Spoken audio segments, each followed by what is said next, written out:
오늘 청지기 주일을 맞이해서 같이 은혜를 나누고자 하는 하나님 말씀의 제목은 번제의 의미입니다. 즉 불로 태워드리는 제사를 말하는 것이죠. 성경은 우리가 알고 있듯이 구약이 39권 그리고 신약이 27권 총 66권의 책으로 구성이 되어 있습니다. 그런데 그 가운데 잘 읽혀지지 않는 책들이 몇 권 있는데 그 중에 하나가 레위기입니다. 레위기를 읽어보면 오늘 이 시대를 사는 우리에게는 아주 낯선 내용들로 가득합니다. 그러나 성경에서 불필요하거나 중요하지 않은 책은 하나도 없습니다. 특히 레위기는 너무도 중요한 책이죠. 잘 연구해보면 신구약을 통틀어서 십자가에 관한 메시지가 가장 많이 등장하는 게 바로 레위기입니다. 혹시 이 말씀을 듣고 구약 성경인데 무슨 십자가 메시지가 있느냐면서 의아하게 생각하는 분들이 계실지 모르겠습니다. 그러나 성경은 66권이지만 동시에 한 권의 책입니다. 모든 책들이 그리고 각 부분들이 유기적으로 연결이 되어 있습니다. 성경 전체 주제는 다름 아닌 예수 그리스도입니다. 그 중에 구약은 예수님의 오심에 대한 예언이고 신약은 그 성취에 관한 말씀입니다. 그러므로 구약에 예수님의 십자가 예언이 많이 나오는 것이죠. 특히 레위기에 나오는 제사법 등 여러 말씀에는 십자가가 예언되어 있습니다. 이 말씀은 이스라엘의 출애굽 후 1년이 지난 후에 시내산에서 모세에게 주신 하나님의 말씀입니다. 여기 보면요 5대 제사가 나옵니다. 번제가 나오고 소제가 나오고 화목제가 나오고 속죄제가 나오고 그리고 속건제가 나옵니다. 이 모든 것은 예수님의 십자가와 연관이 있습니다. 물론 오늘 이 시대에 그 제사들을 그대로 우리는 드리지 않습니다.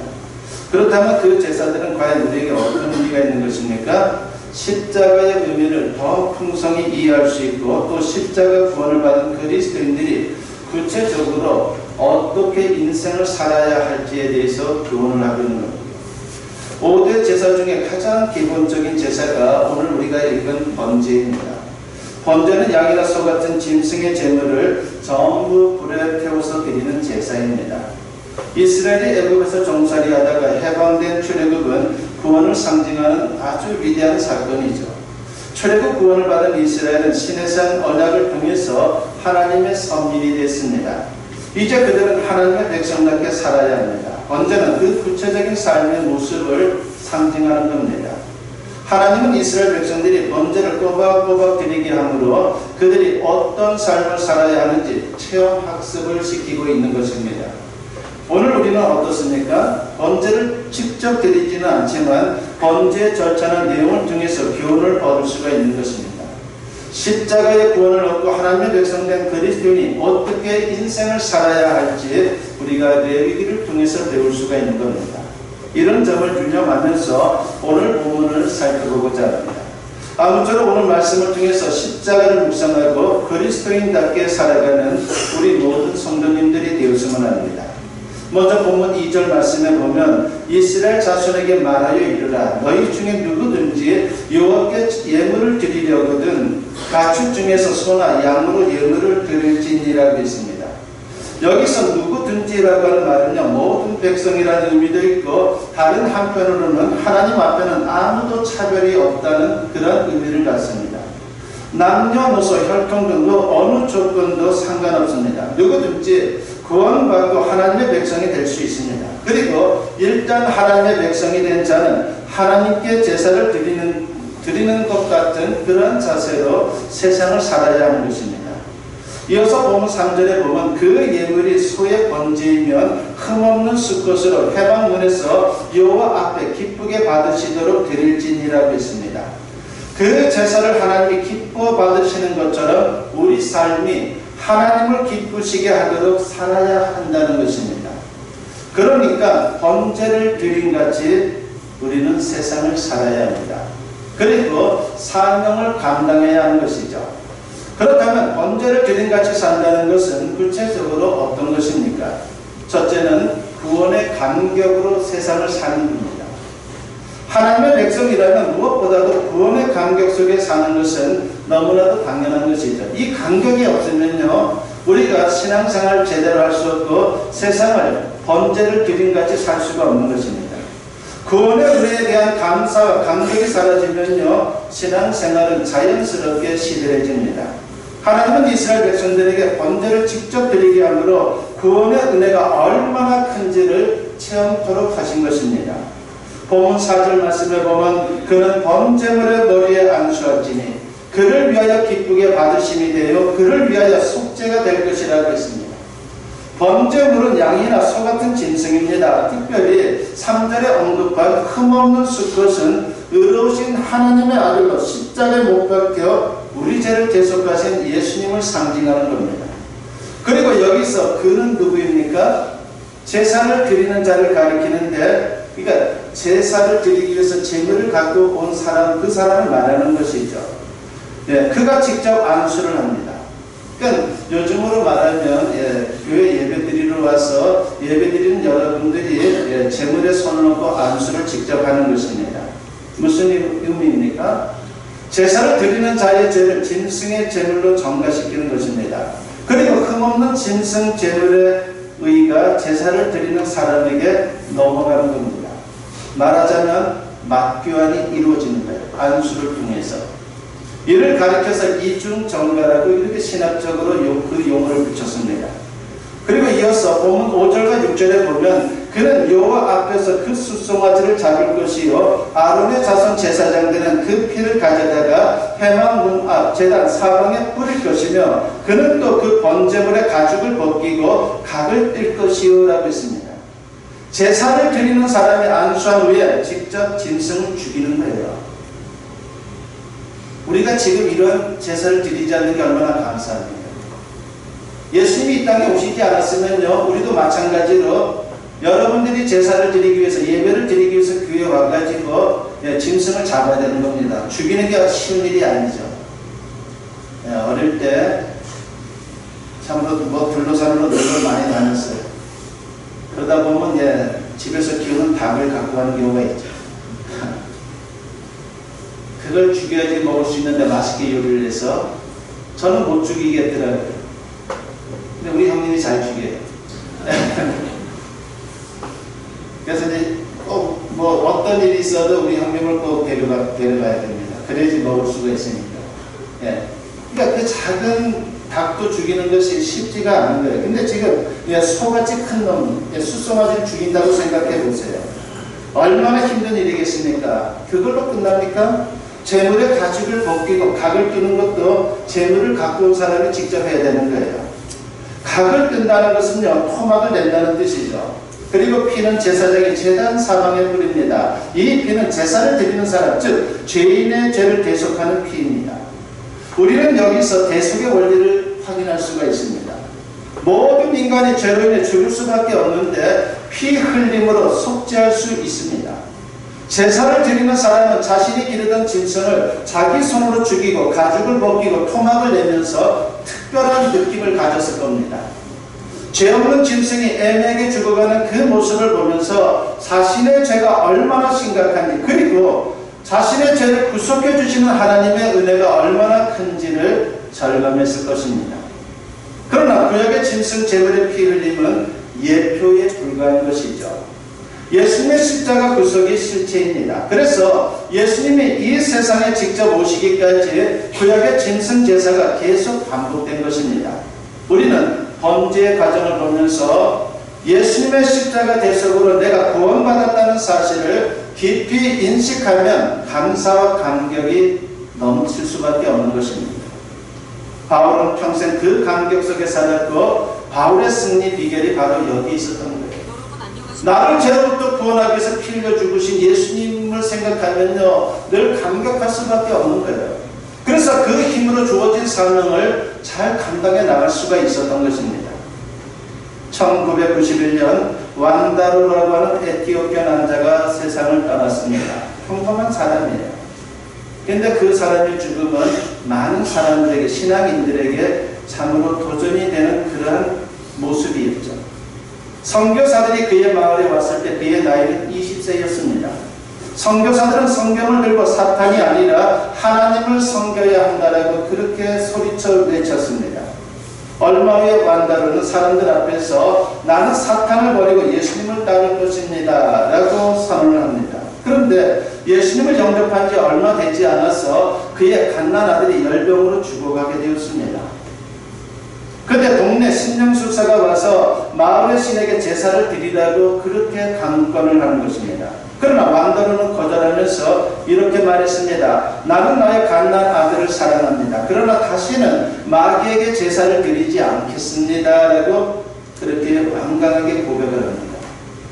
결국 그 아들은 죽었고 마을 사람들은 관습대로 곡하면서 악마적인 격정으로 자신들의 살을 뺍니다. 그러니까 참으로 그 어린 나이에 아이가 죽으면 동네 사람들이 살을 베는 거예요. 자신들의 살을 같이 그러면서 슬퍼하는 것이죠.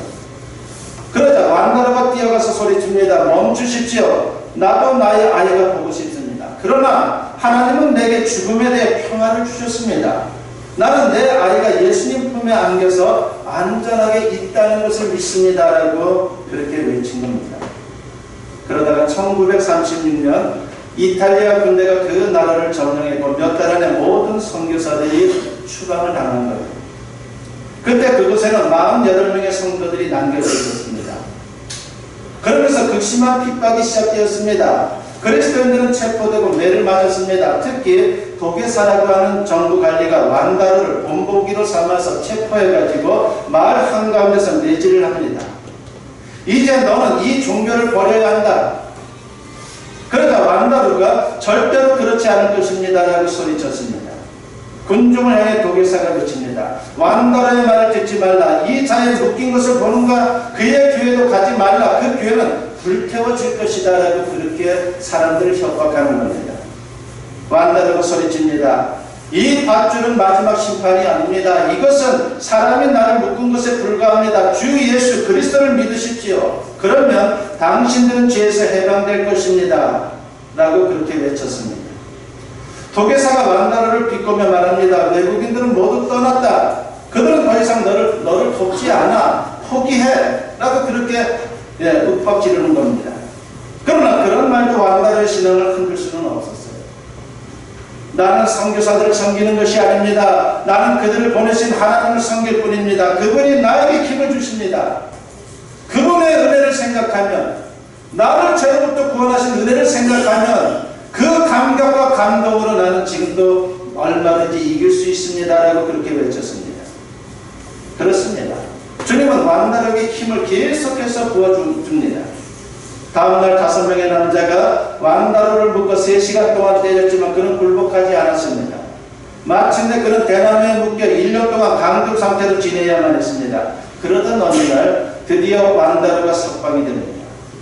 그런데 그가 가장 먼저 무엇을 했는지 아십니까? 그는 다른 그리스도인들을 모아서 자신을 그토록 핍박한 도게사의 밭에 가서 그의 추수를 도왔습니다. 원수와도 같은 사람 아닙니까? 자기를 그렇게 핍박한 사람인데 풀려나자마자 그에게 가서 그 추수하는 것을 도운 겁니다. 1942년 선교사들은 다시 에티오피아에 입국 허가를 받을 수가 있었습니다. 그들이 전도한 48명의 성도들을 하나님께서 어떻게 하셨을까? 안타까운 마음으로 기회를 찾게 됩니다. 그런데 거기에는 10,000명가량의 성도들이 모여서 예배를 드리고 있는 거예요.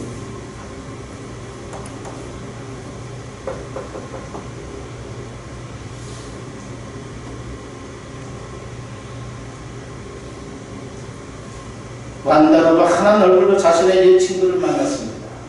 어서 오십시오. 환영합니다. 하나님께서 당신들을 다시 보내주셨습니다. 마치 천국 같군요. 새 신자를 가르쳐야 하겠습니다. 얼마나 많은지 보이지요? 이들은 아직 제대로 배우지를 못했습니다. 이제 당신들이 그들을 도와줘야 합니다 라고 그렇게 말했습니다.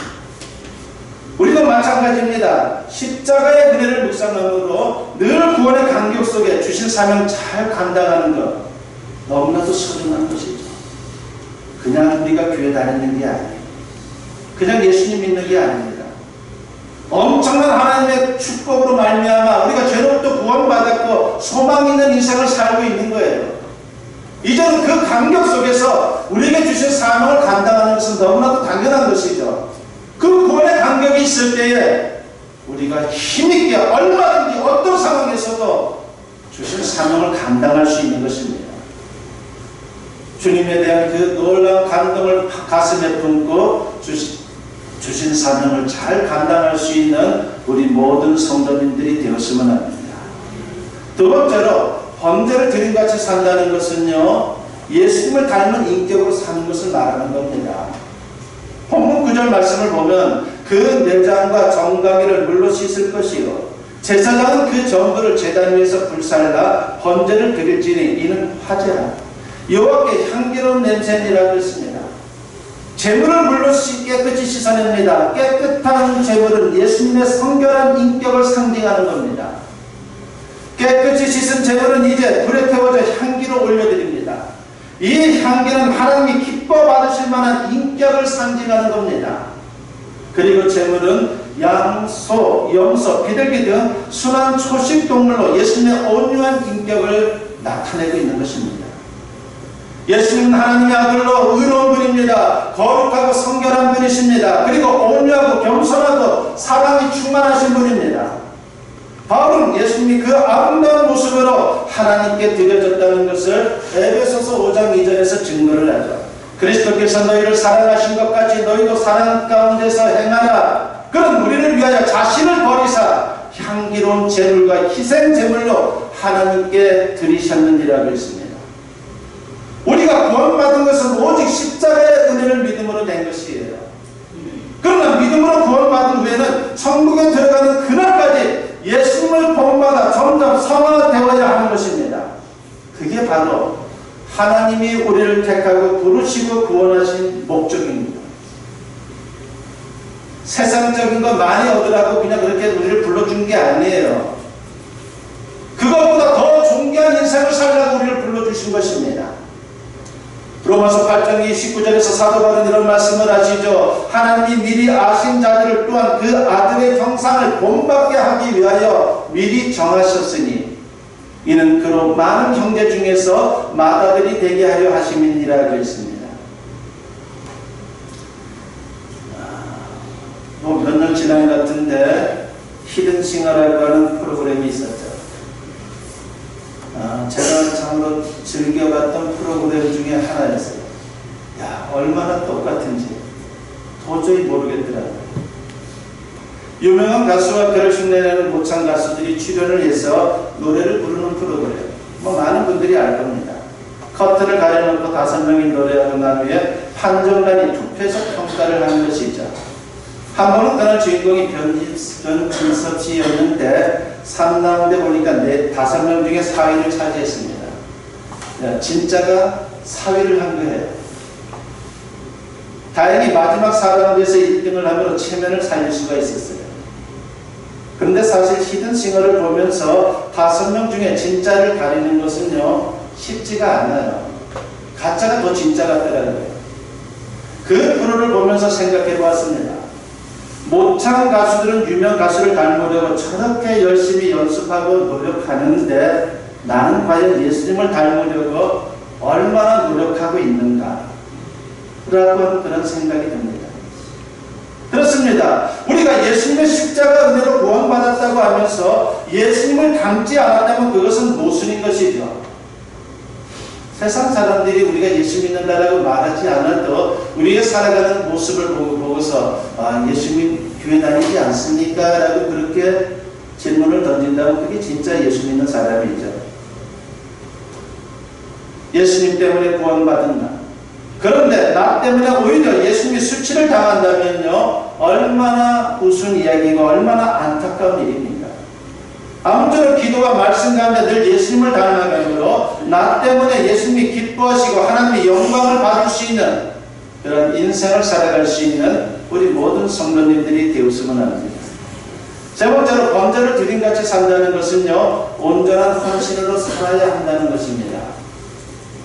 본문 9절 말씀을 다시 보면 그 내장과 정강이를 물로 씻을 것이요 제사장은 그 전부를 제단 위에서 불살라 번제를 드릴지니 이는 화제라 여호와께 향기로운 냄새니라고 했습니다.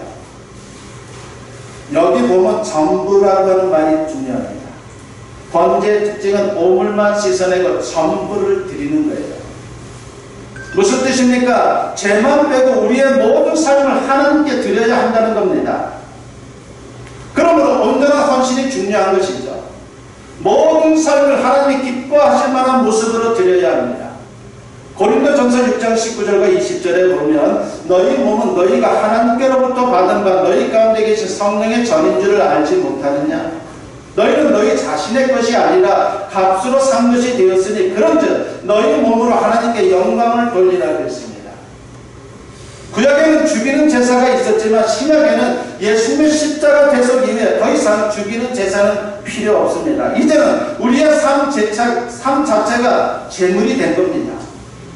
하나님은 우리 자신을 드릴 때 기뻐하십니다. 그래서 로마서 12장 2절에 보면 너희는 이 세대를 본받지 말고 오직 마음을 새롭게 함으로 변화를 받아 하나님의 선하시고 기뻐하시고 온전하신 뜻이 무엇인지 분별하도록 하라고 했습니다.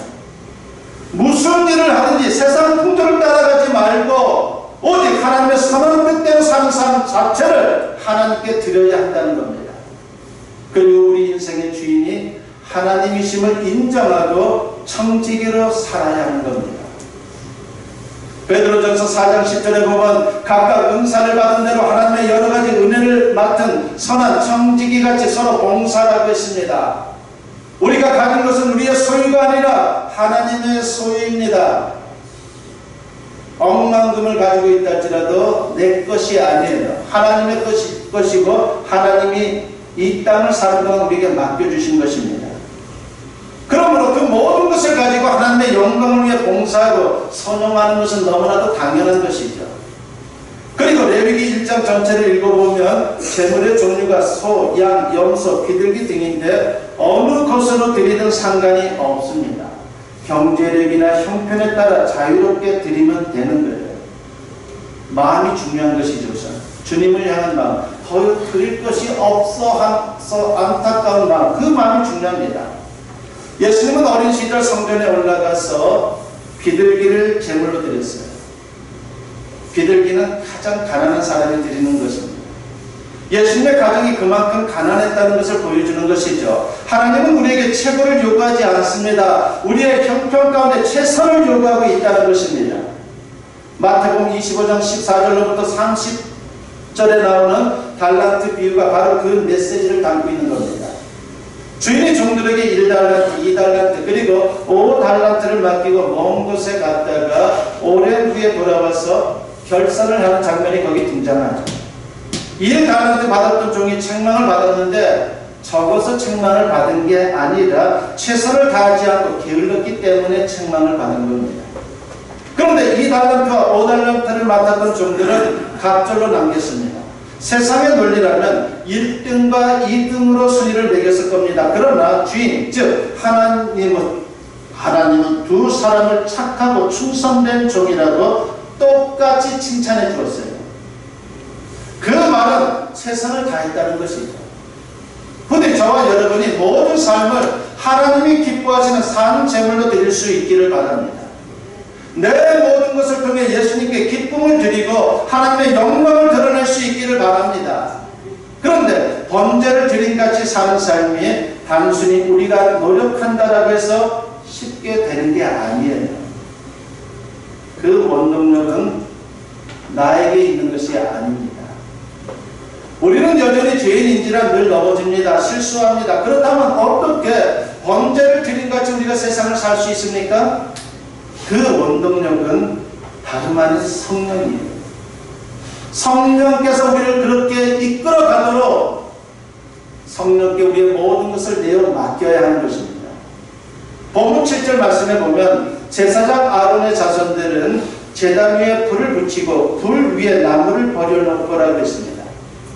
여기서 불은 성령을 상징합니다. 불은 번제의 필수 요소이죠. 모든 절차가 잘 진행되어도 불이 없으면 제사를 제대로 드릴 수가 없습니다. 이 불은 하늘에서 내려온 불로 항상 제단에 꺼지지 않게 보존해야 합니다. 레위기 6장 13절에 보면 불은 끊임이 없이 제단 위에 피워 꺼지지 않게 할지니라고 있습니다. 이 말씀을 오늘 우리에게 적용하면 어떤 것입니까? 항상 성령으로 충만하라는 겁니다. 성령의 불을 끄지 말라는 것은 비유적인 표현으로 항상 성령의 능력으로 충만한 상태를 유지하라는 겁니다. 그럴 때 우리는 구원의 감격을 상실하지 않을 수가 있습니다. 예수님의 인격을 닮을 수 있습니다. 그리고 내가 주인이 아니라 하나님이 주인임을 기억하고 무엇을 하든지 오직 하나님의 뜻대로 하나님의 영광을 위해 온전한 헌신의 삶을 살아갈 수가 있는 겁니다. 우리에게 성령은 너무나도 중요한 거예요. 여러분 기도할 때 성령을 구할 수 있기를 바랍니다. 성령을 나에게 역사하여 주시사 내 내면 속에 함께하여 주시고 충만케 하사 주신 삶을 잘 감당할 수 있는 하나님의 사람 되게 하여 주시옵소서라고 우리가 성령을 구하는 것은 대단히 중요한 것입니다. 아무쪼록 오늘 말씀을 묵상하면서 성령 충만함으로 번제를 드림같이 살아가기에 조금 더 부족함 없는 저와 여러분 모두 될 수 있기를 주님의 이름으로 간절히 축원합니다.